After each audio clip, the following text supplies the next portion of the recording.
So it is 4 a.m. on this beautiful Monday morning. I am headed to Warner Robins, Georgia. It's about 2 hours from my home. Doing the travel nursing job is not for the weak of heart. I've been doing travel nursing now for approximately going on 5 years. I went to a couple different facilities. The facility that I like the most is this one here in Warner Robins. So anytime I can come up here, or if I get an extension, I definitely usually keep it going. With travel nursing, most agencies, facilities, things of that nature, they want you to be about 50 miles from your place of residence. So with me being in Coffee County, Georgia, Houston County, Georgia is about 99 miles, I believe. So, it checks that box, so to speak. And then, from there, I get up here. I do kind of like that semi van life, but with an SUV. I don't know if you can see anything back there. But you can go on Amazon. You can buy what's called SUV air mattresses. A lot of them will come with the blinds, almost like little blackout curtains for your windows.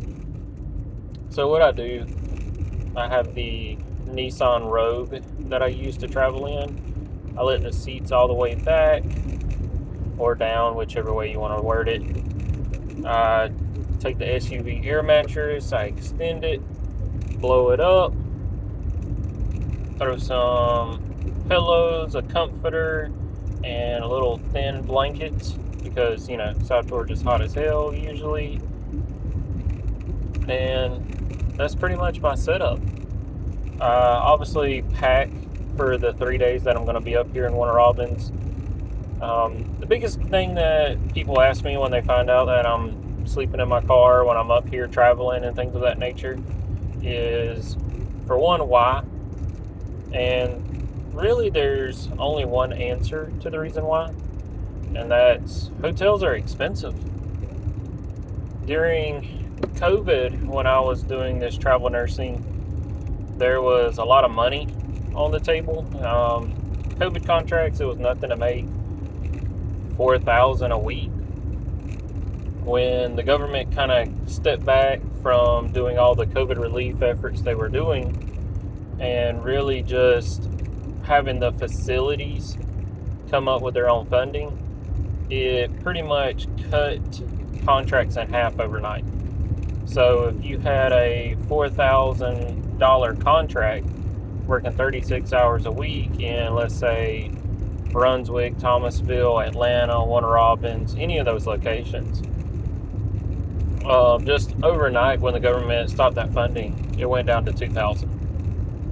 So when that happened, of course, I've always believed in living below my means, which I was, but I was definitely living above the $2,000 a week threshold. I was probably living on a, let's say, $2,800 to $3,000 a week threshold. And, well, no, that's probably a lie too. When I first started traveling, the reason I started traveling is my wife and I had enormous amounts of debt, like around $200,000 of debt, not including the house. Some of it was student loan, some of it was car, some of it was credit card, a lot of it was medical.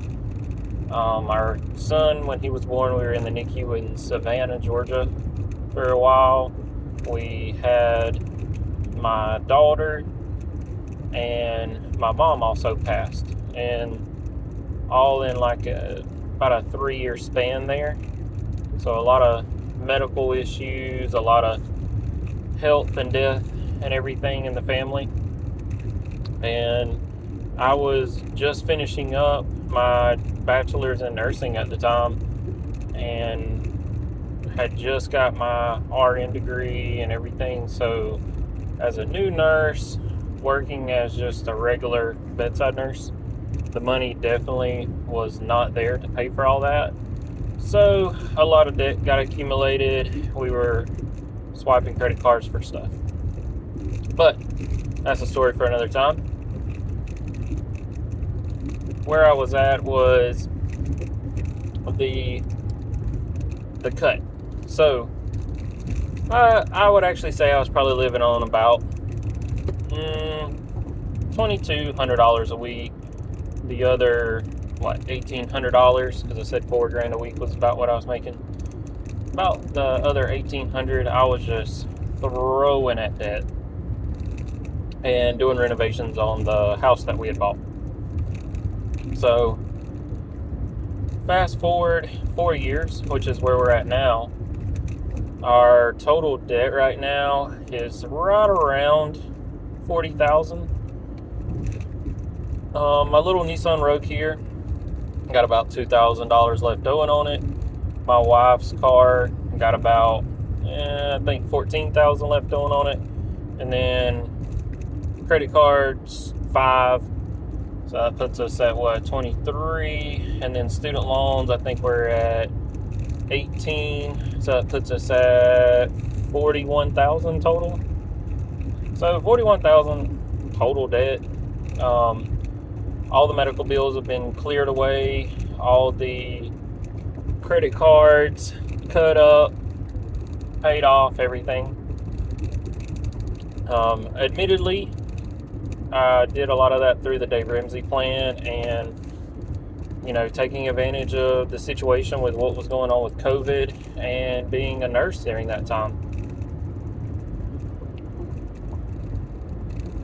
So the biggest thing now is the cut when the government stepped out and cut the funding.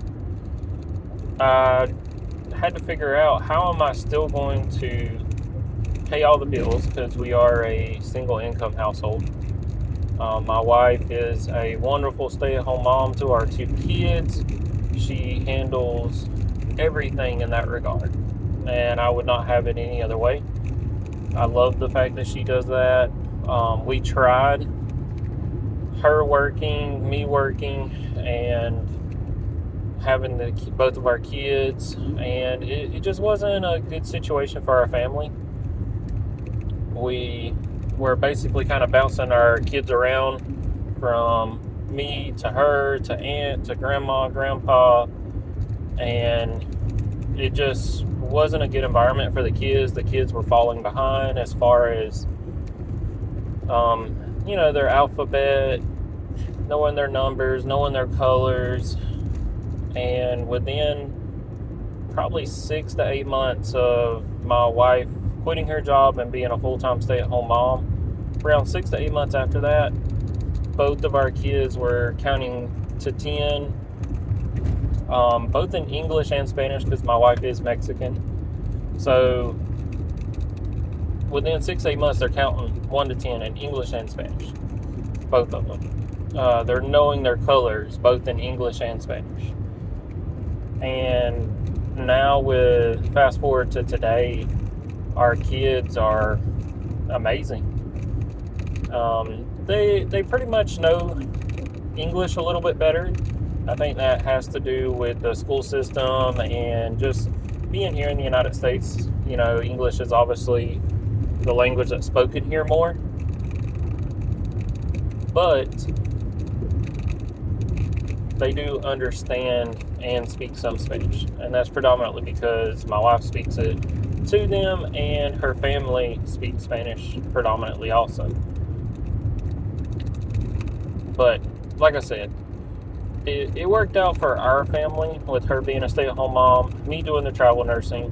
If I need to pick up an extra shift or 2 here or there, or I need to do X, Y, Z to keep her at home with the kids and taking care of the house and everything, then that's a sacrifice I'm willing to make in order for our family, because our family dynamic, the peace of mind, just everything is so much better with her being a stay-at-home mom.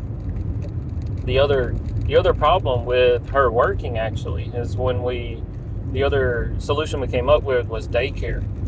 but I don't know if people have looked at daycare. It is outrageously expensive.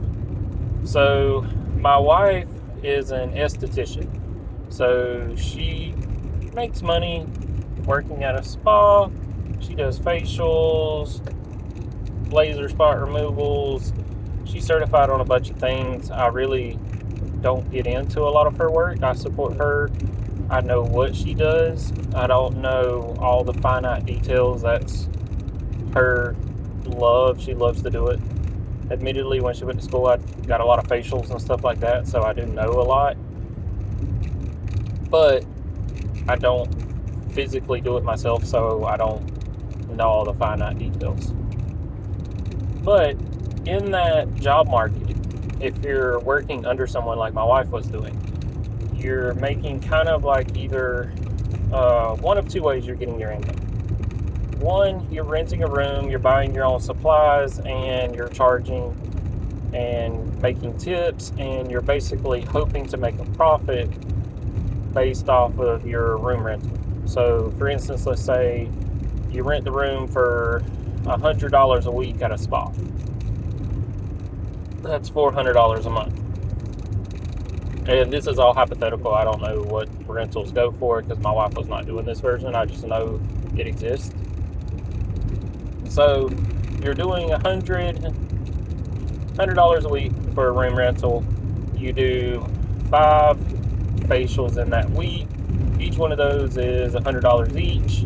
That's $500. You subtract the $100 that you spent on the room rental. Now you're down to $400 net profit based on just that.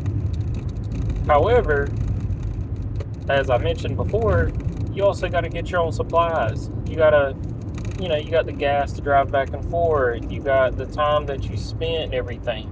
So once you factor in the gas to get back and forth to work, you factor in all the supplies that you bought and had to use on those 5 clients, all of a sudden you're making closer to $300 that week.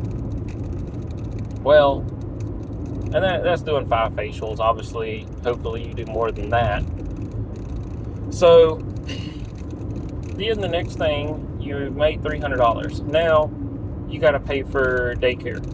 Well, what's daycare going to run you? Oh, daycare for 2 kids in our area, you're looking at about $450 a week, or I think it's like $90 a day, times that by 5 days a week, $450. I think that's how it works out. So that's not even including weekend daycare. That's just Monday through Friday daycare. So then, when you do that, all of a sudden, in that scenario, you're negative income working.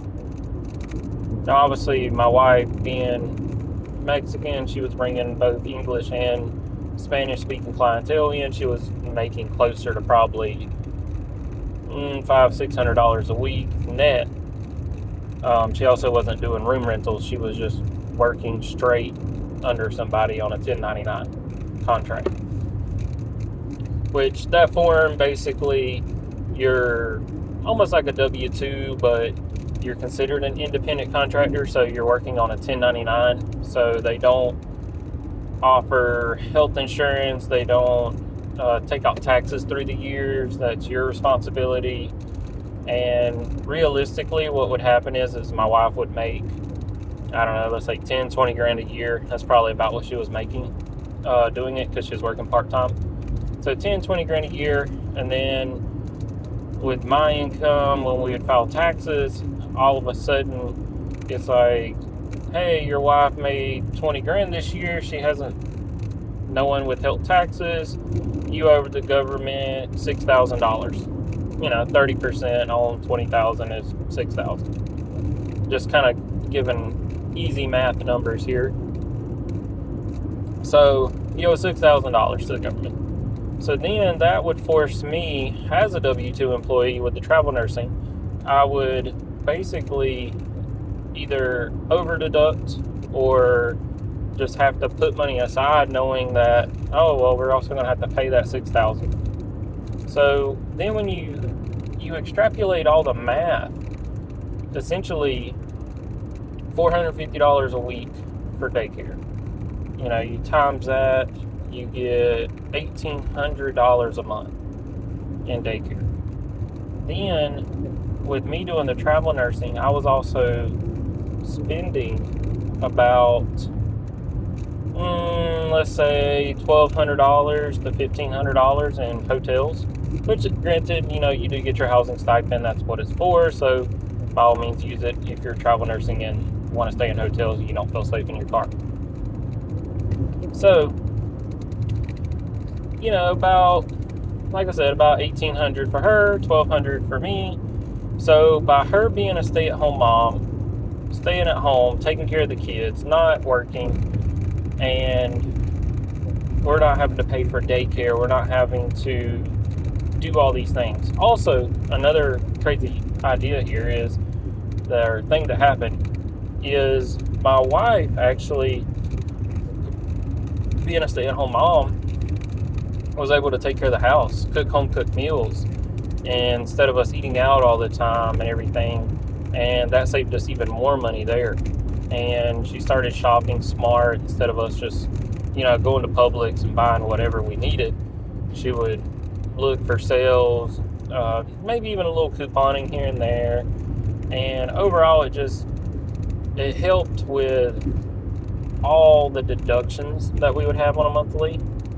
So by her being a stay-at-home mom, cutting out the daycare, cutting out me staying in hotels and doing the car life or van life, whatever you want to call it, overall, the savings on that was $3,000 a month, maybe even $4,000 once you figure in, we weren't eating out as much, and she wasn't spending as much gas, having to go back and forth to work and stuff like that. So $3,000 to $4,000 a month is what we're saving by me coming up here, sleeping in the car with the air mattresses and everything, and not having the kids at daycare.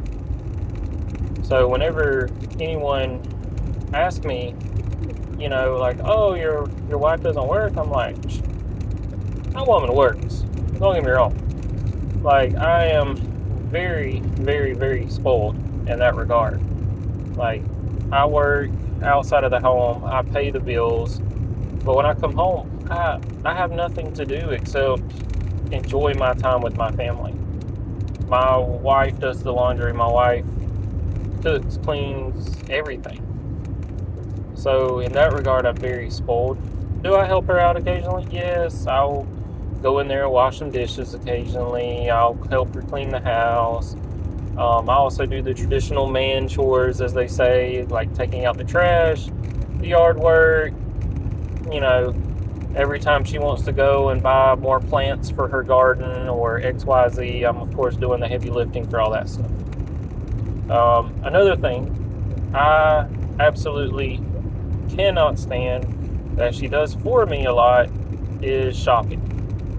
So if I do continue this vlogging stuff, you probably won't see me shop much, and that's because I absolutely hate shopping, and my wife admittedly does a lot of it. I don't mind going to places like Sam's Club, because I feel like Sam's Club, I can get in and get out real easy. I don't really mind, going to Walmart or Dollar Store or XYZ store for something real quick where I can go in and out.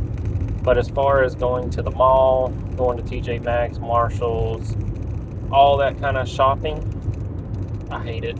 I really do. It's the worst, in my opinion. But I've been rambling on here for about 20 minutes now. Feel like I'll go ahead and cut this one here, and we'll see how it goes.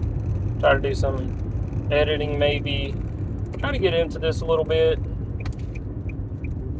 and see where we go from here. I know I mainly want to do this just for my own keep safe, my own record, and because it's something that interests me. So right now I'm doing this travel nursing. I have 2 wonderful kids with my wife. I have 2 other kids with my ex-wife. So I have 4 kids total. I can do a different vlog explaining some of that stuff. But so 4 kids total. Oldest 2 kids are with my ex-wife down in South Florida. I do have visitation with them. I'll have them this weekend coming up. I probably won't post that stuff just out of respect for her and for our kids and everything. I don't really plan on posting my kids at all if I post this stuff in general. Also, what I do explain, if I explain what happened there, I do not plan on speaking down about my ex-wife or anything of that nature. So, I know some people know the story in our area or know bits and pieces of it. Some of the people I work with kind of know a little bit about it too. My wife now obviously knows everything that went on. But I don't feel that downing or speaking ill of my ex-wife is going to do anything. What's done is done in that regard. Obviously, she made some mistakes. I made some mistakes there. And, it didn't work out. We moved on.